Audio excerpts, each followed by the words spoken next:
चलो good morning विद्यार्थी मित्रों। गुड मॉर्निंग विद्यार्थी मित्रों। આપણે જોવા જઈ રહ્યા છીએ હવે અત્યારે ઉદાહરણ 1.8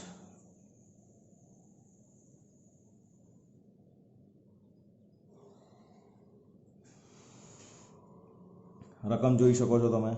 એક ઇલેક્ટ્રોન 2 × 10⁻10 ન્યૂટન પર કુલમના નિયમિત વિદ્યુત ક્ષેત્રમાં 1.5 સેન્ટીમીટર જેટલા અંતરનું માપન પામે છે અને આકૃતિ 1.13 એ જે છે એ તમારે કન્સિડર કરવાની છે, રાઈટ। હવે વિદ્યુત ક્ષેત્ર છે ને વિદ્યાર્થી મિત્રો, આપણને પહેલી આકૃતિમાં કેવું આપ્યું છે એ સમજાવી દઉં।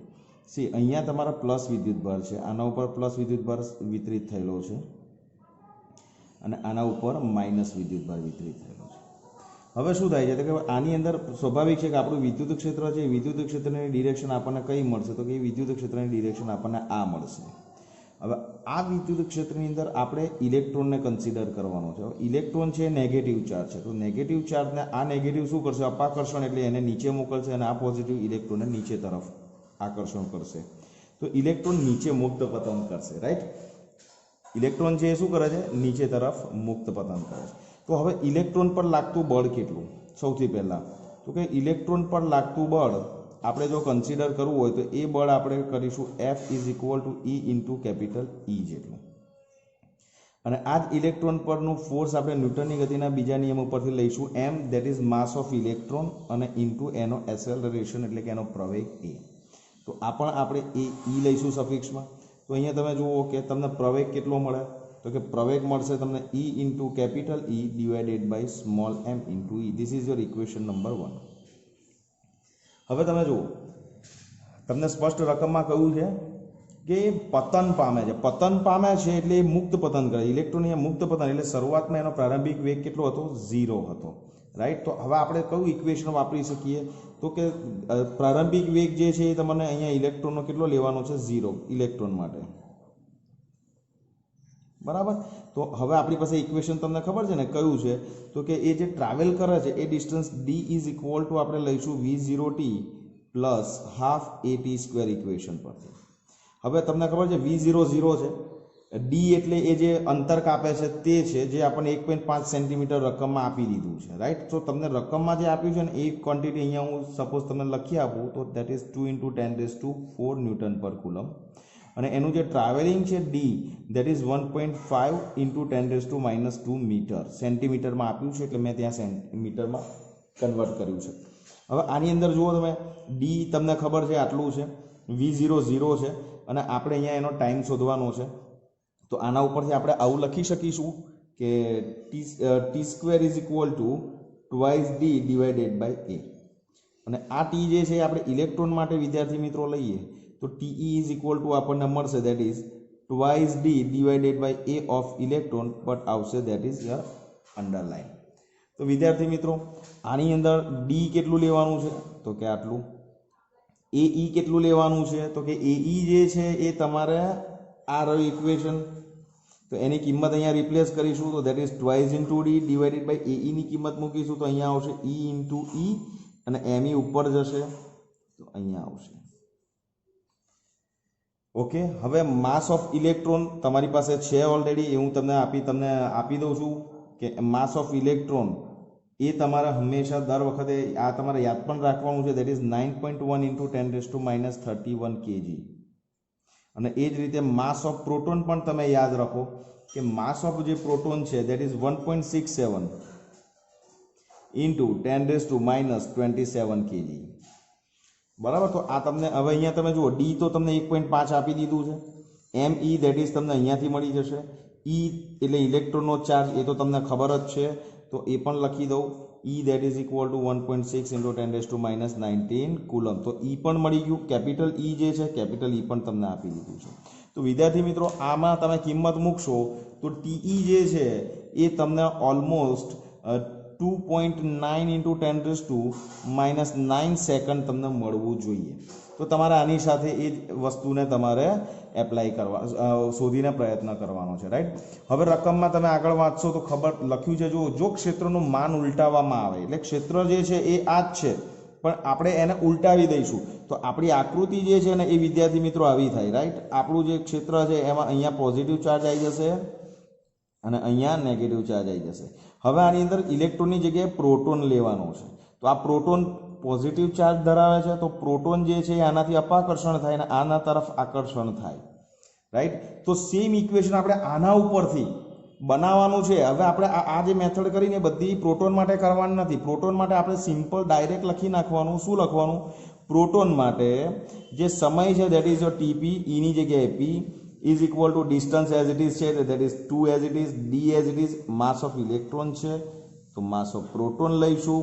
ઈ એટલે ઇલેક્ટ્રોનનો ચાર્જ એટલે પ્રોટોનનો ચાર્જ, એ તમને ખબર છે એ આટલો જ હોય, અને ઈ એ પણ તમને રકમમાં આપી દીધું છે. તો અહીંયા કરવાનું છે તમારે અંડર રૂટ ટીપી. ક્લિયર?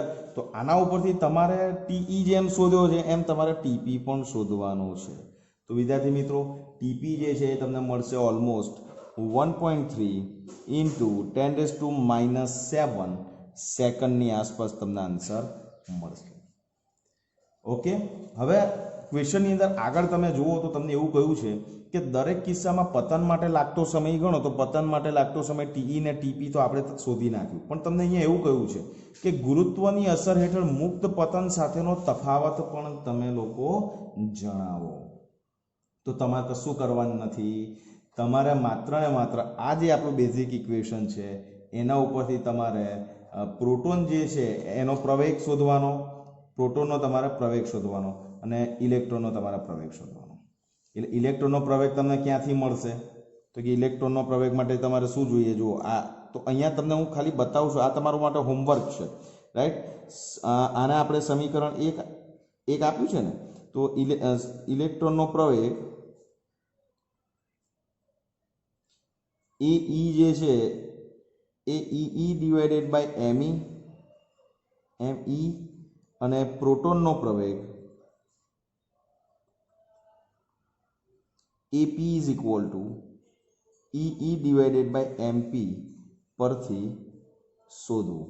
જો કોઈ પણ ક્વોન્ટિટી તમને એવી નથી કે જે ના મળી હોય. ઈ એટલે ઇલેક્ટ્રોનનો ચાર્જ, ઈ એટલે વિદ્યુત ક્ષેત્ર તમને આપી દીધેલું છે, અને માસ ઓફ ઇલેક્ટ્રોન અને માસ ઓફ પ્રોટોન મેં તમને લોકોને આપી દીધેલા છે. તો આના પરથી તમારે ઇલેક્ટ્રોન અને પ્રોટોન બંનેના પ્રવેગ તમારે શોધી રાખવાના, બરાબર. તો શોધીને જો કે શું આન્સર આવે છે. ઓકે.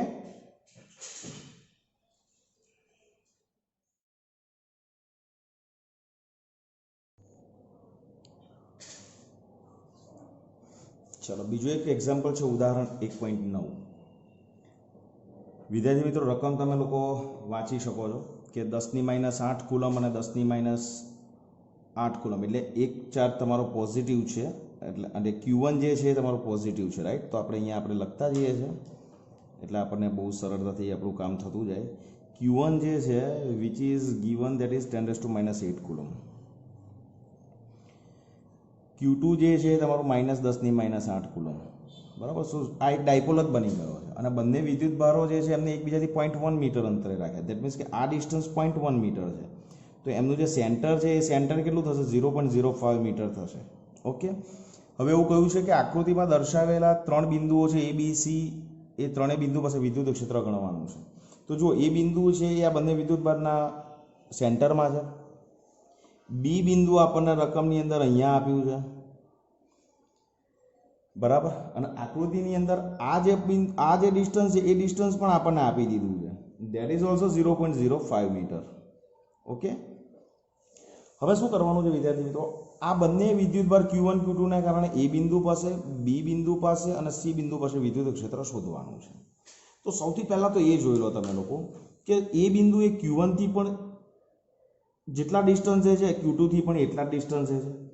બંને વિદ્યુતભારના મૂલ્યો સરખા છે, એટલે સ્વાભાવિક છે કે E1 એ ઉપર Q1 વિદ્યુતભારના કારણે ઉત્પન્ન થતું વિદ્યુત ક્ષેત્ર જે છે ધેટ ઇઝ E1 એ કહીશું, અને Q2 વિદ્યુતભારના કારણે એ પર જે વિદ્યુત ક્ષેત્ર જનરેટ થશે એને આપણે E2 એ કહીશું. હવે આપણે જોઈ લઈએ એમની દિશા. હવે જો ભાઈ જુઓ કે અહીંયા તમે એકમ ધન વિદ્યુતભાર મૂકો,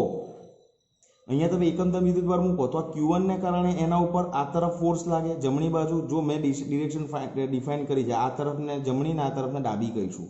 તો અહીંયા એકમ ધન વિદ્યુતભાર મૂકશો એ પર, તો Q1 ના કારણે એના ઉપર તમને આ તરફ ફોર્સ લાગશે, તો ધેટ ઇઝ E1A. અને Q2 માઇનસ છે, અહીંયા એકમ ધન વિદ્યુતભાર છે તો એને આકર્ષણ કરશે એટલે E2A પણ તમને આ તરફ જ મળશે. તો E1A અને E2A નું મૂલ્ય તો સરખું જ આવવાનું છે, કારણ કે બંને પરના વિદ્યુતભાર સરખા છે અને બંને વચ્ચેનું ડિસ્ટન્સ સરખું છે.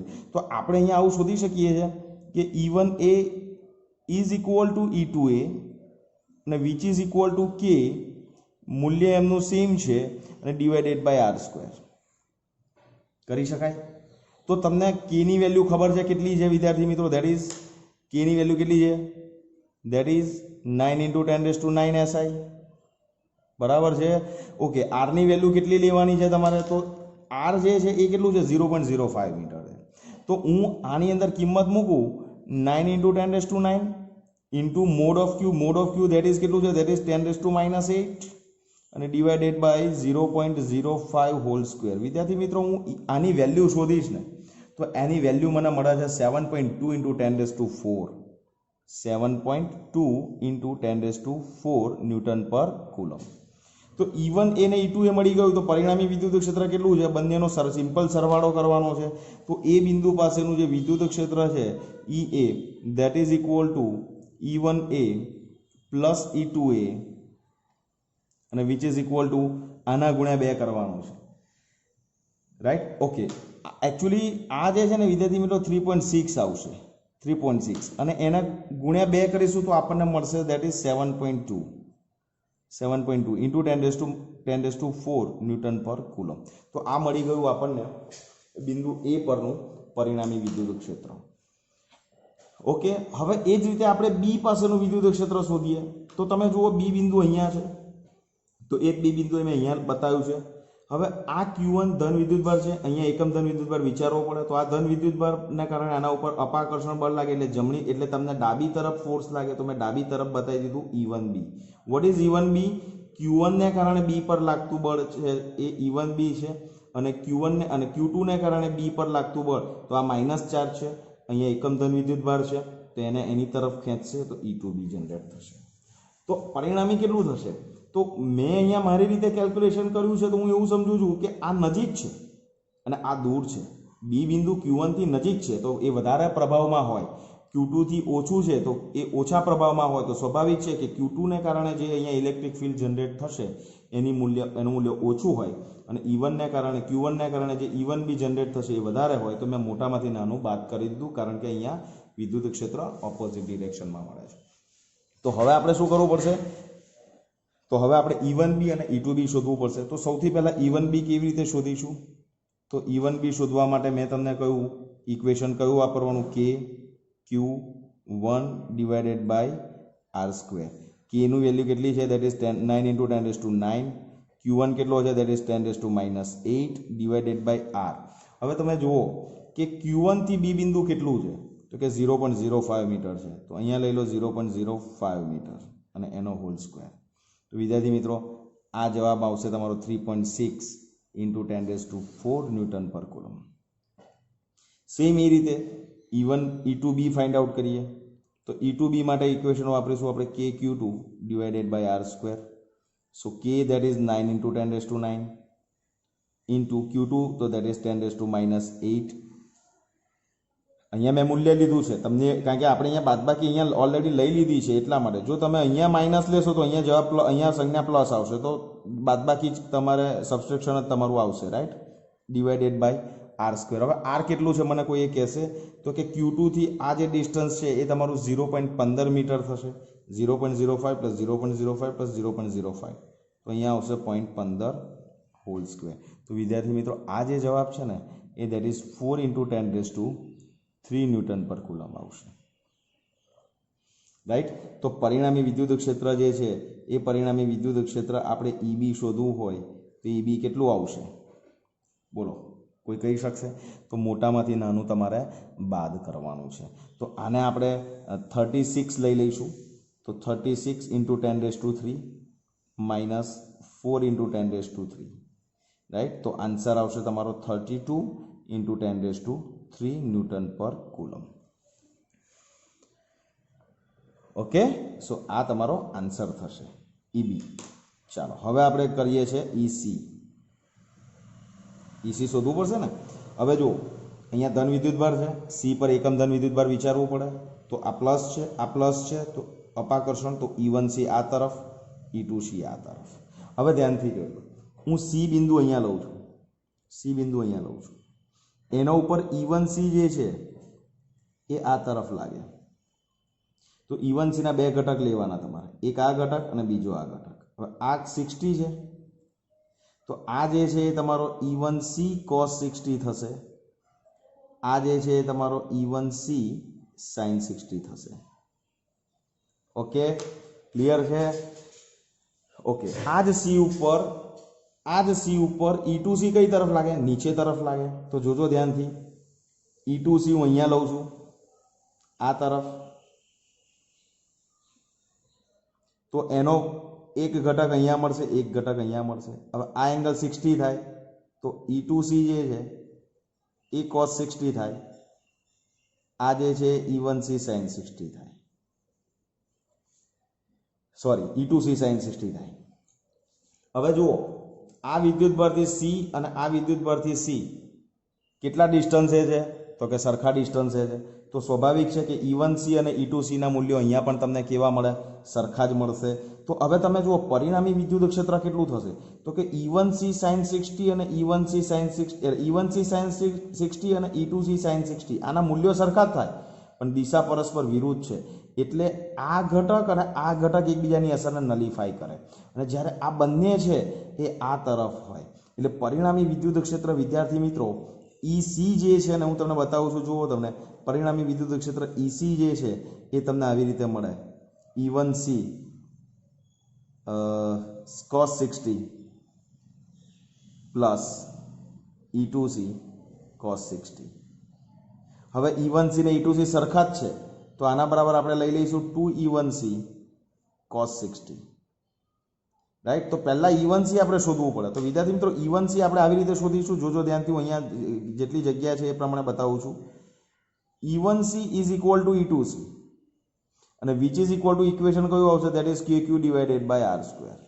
K કેટલો લઈશું? That is 9 × 10⁻⁹.